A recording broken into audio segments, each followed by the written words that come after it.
Baik, saudara-saudara, ketemu lagi dengan kami untuk melanjutkan diskusi kita tentang upacara adat Pak-Pak. Kali ini kami akan membahas salah satu upacara adat Pak-Pak yang paling terpenting, yaitu upacara adat perkawinan. Upacara adat perkawinan yang ideal atau yang paling besar disebut itu merbayo, atau sering juga disebut muat mende atau si tari-tari. Tapi sebelum sampai kepada tahap merbayo, ada tahapan-tahapan yang harus dilalui sebelum antara laki-laki dan perempuan dipestakan dalam upacara adat yang disebut merbayo tersebut. Zaman dahulu pertama sekali disebut mengindangi atau mengeririt. Zaman sekarang ini mengindangi dan mengeririt itu bisa diterjemahkan dengan berpacaran. Berpacaran itu antara pemuda dan pemudi. Kalau mengindangi dan mengeririt itu yang meminang atau mencari jodoh untuk anak laki-laki dan anak perempuannya adalah orang tuanya. Setelah disepakati, udah ada kecocokan antara kedua belah pihak, maka pihak peranak datang atau pihak laki-laki datang untuk meminang, atau pertama sekali mengkata utang. Mengkata utang itu berarti disitulah dibicarakan tentang utang piutang adat. Setelah selesai, baru pihak laki-laki, kerabat laki-laki itu memuatnakan pradupan, yaitu membicarakan segala hal yang terkait dengan perkawinan dari anak laki-lakinya dengan cara mengundang kerabat dekat, anak beru, atau yang termasuk dalam kelompok sulang silima. Kemudian pihak perempuan juga akan bermusyawarah di tempatnya untuk menentukan siapa yang menerima mas kawin dan berbagai jenis mas kawin tersebut. Zaman dahulu nggak ada akad nikah, nggak ada di gereja atau akad nikah dilakukan oleh tuan kadi, tapi dilakukan secara tradisional sesuai dengan kepercayaan zaman dulu. Saat ini tentu yang beragama Kristen akan menerima pemberkatan di gereja, kemudian yang beragama Islam akan dinikahkan oleh tuan kadi. Ada hal yang harus dikerjakan oleh pihak pengantin laki-laki bila mana dia tidak mengambil saudara sepupunya atau impalnya. Impal itu adalah anak dari saudara laki-laki ibunya. Maka pihak laki-laki wajib memberikan atau wajib menjumpai pamannya atau puhunnya untuk memberikan sejumlah hadiah atau apa yang dimintakan oleh paman atau puhunnya tersebut. Kegiatan ini disebut dengan meremas pilihan.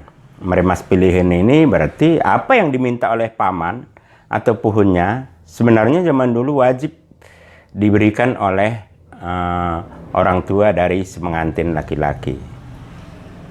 Saat ini biasanya itu lebih dipermudah karena tidak ada lagi paksaan perkawinan antara orang-orang yang saling berimpal. Setelah itu udah disepakati semua tentang sejumlah mas kawin dan siapa yang menerima, maka tibalah gilirannya untuk hari H, yaitu yang disebut dengan merbayo tadi. Nama-nama mas kawin tersebut antara lain kesukutan. Kesukutan ini berarti orang tua dari pengantin kedua belah pihak. Kedua, upah turang. Upah turang ini berarti yang memberi dan yang menerima itu adalah saudara laki-laki dari kesukutan atau pihak orang tua pengantin laki-laki. Kemudian ada namanya togoh-togoh. Togoh-togoh ini juga akan diberikan dan diterima oleh saudara laki-laki ayah pengantin. Bisa dia saudara kandung ayahnya atau saudara sepupu yang sejajar dengan ayahnya. Artinya kakeknya yang bersaudara. Kemudian ada lagi mas kawin ini disebut dengan penampati.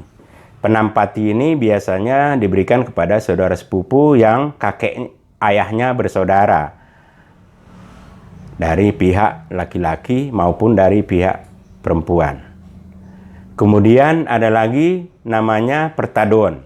Pertadoan ini juga adalah saudara sekakek dari pengantin laki-laki. Kemudian ada juga disebut dengan persinabuli. Persinabuli ini yang memberi dan menerima itu adalah saudara dari si ibu pengantin, baik pengantin laki-laki maupun pengantin perempuan. Kemudian ada disebut dengan upah puhun.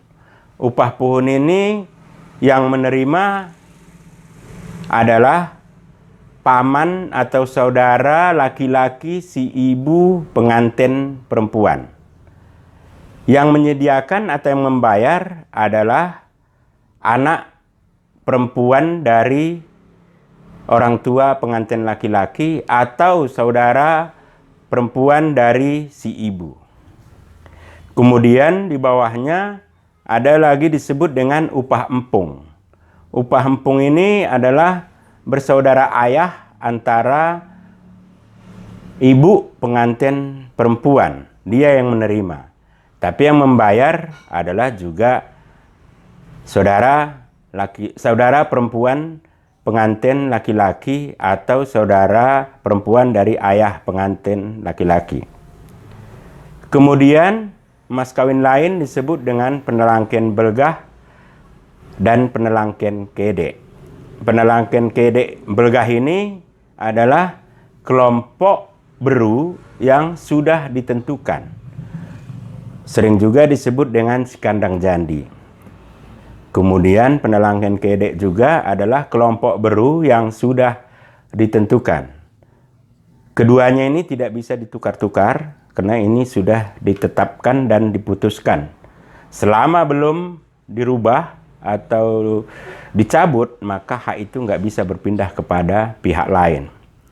Kemudian yang lain adalah upah mendedah. Upah mendedah ini biasanya yang menerima adalah saudara perempuan dari pengantin laki-laki.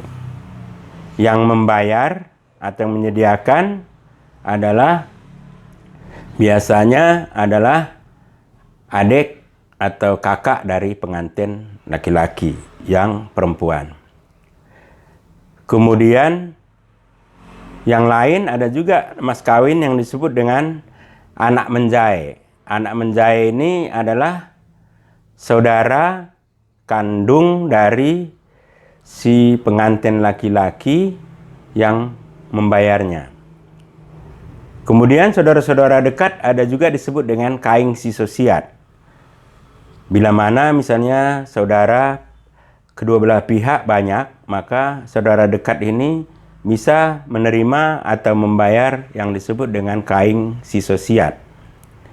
Baru selanjutnya ada namanya proles. Proles ini ada proles belgah, ada proles kedek.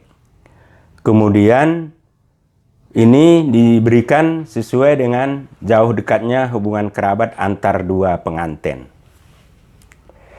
Kemudian bila mana si nenek perempuan atau pengantin perempuan masih hidup, maka pihak laki-laki wajib memberikan adat berupa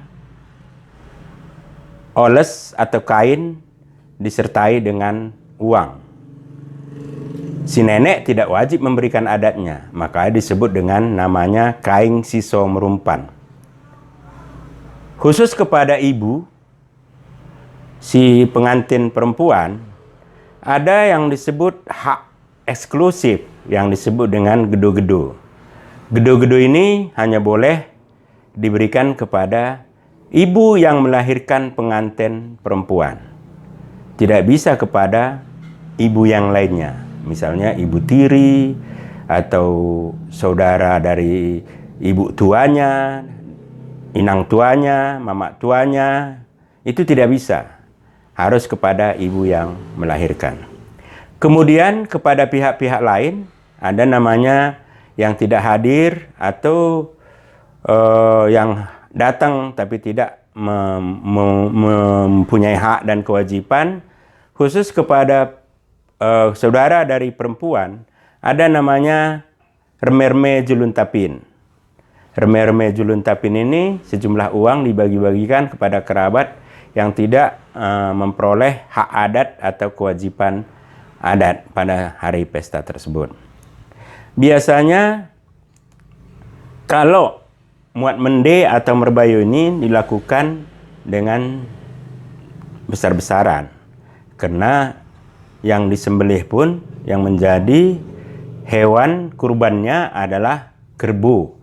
Zaman dahulu kerbau, sekarang ini sering juga lembu.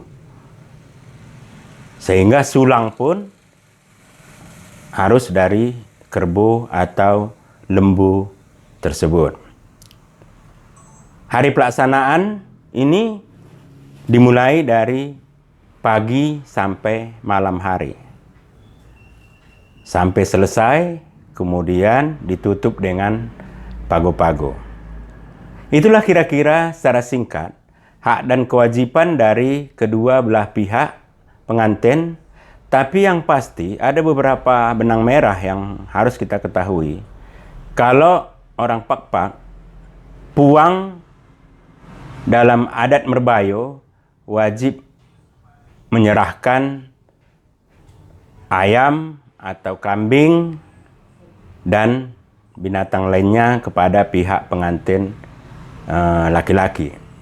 Pihak pengantin laki-laki wajib memberikan sejumlah uang, oles atau kain atau mandar, bisa juga emas, bisa juga berupa ternak seperti kerbau dan lain sebagainya. Zaman dahulu tidak jamak, sering yang menjadi mas kawin dilakukan dengan memberikan kerbau. Malah bisa juga kebun. Bagaimana jalannya upacara? Tentu inilah dilakukan secara berantai mulai dari pagi sampai sore hari. Setelah malam, maka selesailah upacara adat yang disebut merbayo atau sitari-tari atau memuat mende. Inilah upacara adat perkawinan terbesar di dalam masyarakat Pakpak. Demikian video kami kali ini, mudah-mudahan bermanfaat. Bila ada yang kurang jelas, tentu bisa kita didiskusikan di dalam video tersebut. Juah-juah, Bantakarina, Oang.